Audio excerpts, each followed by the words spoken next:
سلام بچه‌ها، چطورین؟ ستاره فود هستم با یه آموزش کاربردی دیگه.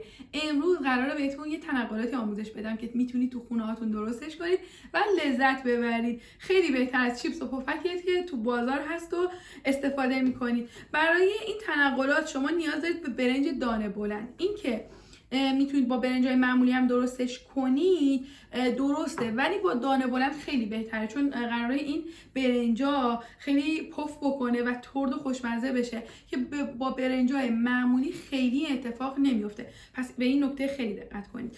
نیاز دارید به مغزیجات، میتونه حالا گردو، فندق، پسته اینا باشه، یا میتونید از تخمه آفتابگردان، تخمه کدو یا هندوانه که به صورت بسته‌بندی تو بازار هست استفاده کنید. نیاز داریم به نمک و الک. این خیلی مهمه بچه‌ها. زمانی که ما قراره این برنج رو سرخ کنیم نیازه که حتما الک باشه که خیلی سریع بتونید برنج رو از داخل روغن در بیارید. اگر اینطور نباشه خیلی براتون سخت میشه انجام دادن این کار. پس حتما وقتی میخواید این تنقلات رو درست کنید یادتون باشه که به الک نیاز دارید. بریم در ادامه بگم که چی کار کنیم. بچه برنج دانه بلند همونطور که دارید داخل ویدیو میبینید، ببینید خیلی بلندتر از برنجای معمولیه. برنج رو داخل قابلمه بریزید، حسابی بشورینش تا کاملا خاکش گرفته بشه. من اولین باری که این برنجک رو خوردم خونه یکی از دوستان بود. انقدر خوشم اومد و واقعا فکر نمی‌کردم که خودم بتونم یه روزی درستش کنم. بعد از اینکه برنج رو شستید بهش آب اضافه کنید، کمی نمک بزنید و اجازه بدید که حدوداً نیم ساعت تا 1 ساعت برنج خیس بخوره. برنج که خیس خورد روی حرارت قرار بدید و اجازه بدید که آب بجوشه. زمانی که مناسب آبکش شدنه آبکشش میکنید. آب که به جوش اومد دیگه باید حواستون جمع باشه که زمان مناسب برنج رو آبکش کنید. بهترین زمان وقتی که شما برنج رو بین 2 تا انگشتتون قرار میدید و فشار میدید وسطش خام باشه و 2 طرفش پخته. این زمان شما میتونید برنج رو آبکش کنید. برنج رو که آبکش کردید روش آب سرد بپاشید تا دونه هاش به هم نچسبه و اجازه بدید که آب اضافهش هم گرفته بشه.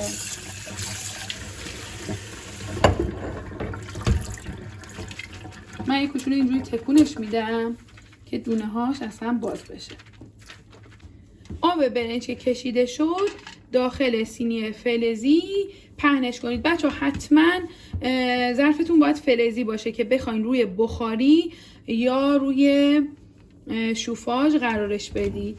من چون بخاری ندارم روی شوفاژ میذارم و اجازه میدم که 1 روز تمام روی شوفاژ بمونه و کاملا برنج خشک بشه، دقیقا مثل روز اولش که خشک بود. نیازی به اضافه کردن روغن نیستش که فکر کنید به ظرف میچسبه.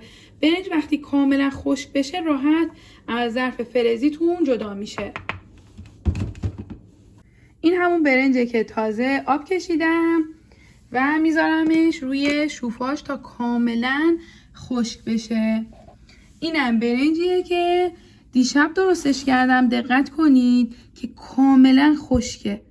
ببینید کاملا مثل اون روز اولش شده و اینا باید خشک بشه. اینو زودتر گذاشتم که بتونم ادامه ویدیو رو براتون بگیرم.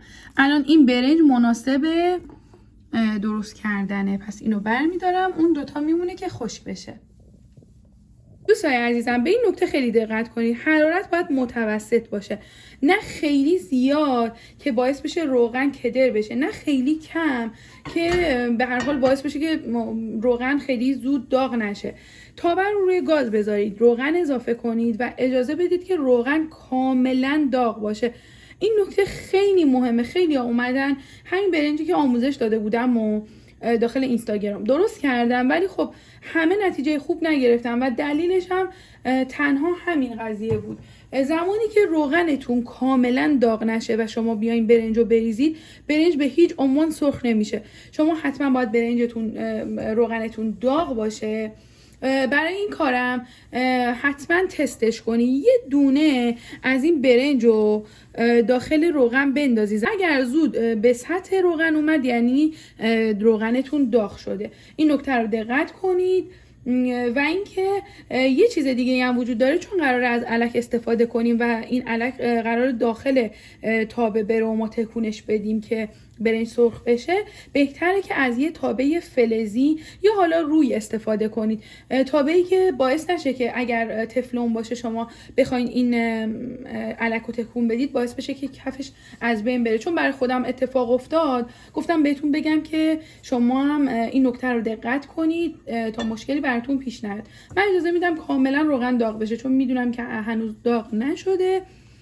اگر بخواین، چون این به هر حال سرخ کردن برنج روغن نیاز داره، شما میتونید از ظرف کوچیکتری استفاده کنید که روغن عمق بیشتری داشته باشه. من تو خونه فقط همین یه تابه رو دارم که حالا استیله و مشکلی براش پیش نمیاد، به خاطر همون مجبور شدم از این استفاده کنم. ولی اگر شما تابه کوچیکتر دارید حتما از تابه کوچیکتر استفاده کنید. برنجی که خشک کردید و میتونید تو ظرف دربسته نگهداری کنید و هر زمان که دوست دارید سرخش کنید، خراب نمیشه. من حالا برای اینکه تست کنم روغنم کاملا داغه، یه دونه از این برنجا رو داخل روغن میندازم. اگر زود به سطح روغن بیاد که الان میبینید اومد یعنی داغه و من میتونم برنجم رو سرخ کنم. یه مشت خیلی کوچیک، بچه‌ها زیاد برنج نریزید چون باید خیلی کم کم سرخش کنید. من نمکم زدم، اینجوری خمش میکنم. ببینید چطوری داره سرخ میشه، کاملا یه دسته. اینطوری تکون بدید که روغن اضافهش، من یه ذره حرارت رو کم کردم. بعد از اینکه اینجوری سرخش کردید، داخل ظرفی که دستمال انداختین، دستمال از این حولا انداختید، بذارید که روغنی که داره کشیده بشه. دوباره یه مشت کوچیک دیگه ازش میریزیم و سرخ میکنیم. ببینید خیلی آسونه این کار. من به خاطر اینکه میخوام روغن بیشتری باشه اینجوری تابه رو کج کردم که تو عمق بیشتری سرخ بشه و همین کار رو تا آخر ادامه بدید. این تنقلات هم خیلی کم هزینه است، هم خیلی کم وقتتون رو میگیره. فقط کافیه که شما برنج رو خشک کنید و هر زمان که دوست داشتید سرخش کنید.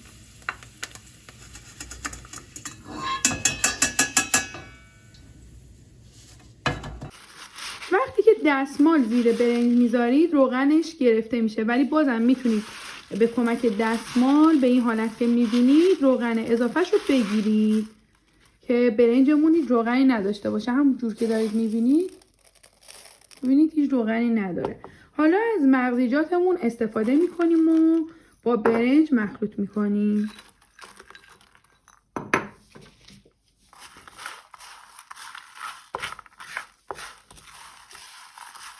فوق‌العاده خوشمزه است. بهتون پیشنهاد میدم که درستش کنید. دوستان عزیزم، تنقلاتمون حاضر شده. امیدوارم که درستش کنید، کنار عزیزانتون از خوردنش لذت ببرید. اگر تا الان کانالمون رو سابسکرایب نکردید حتما سابسکرایب کنید.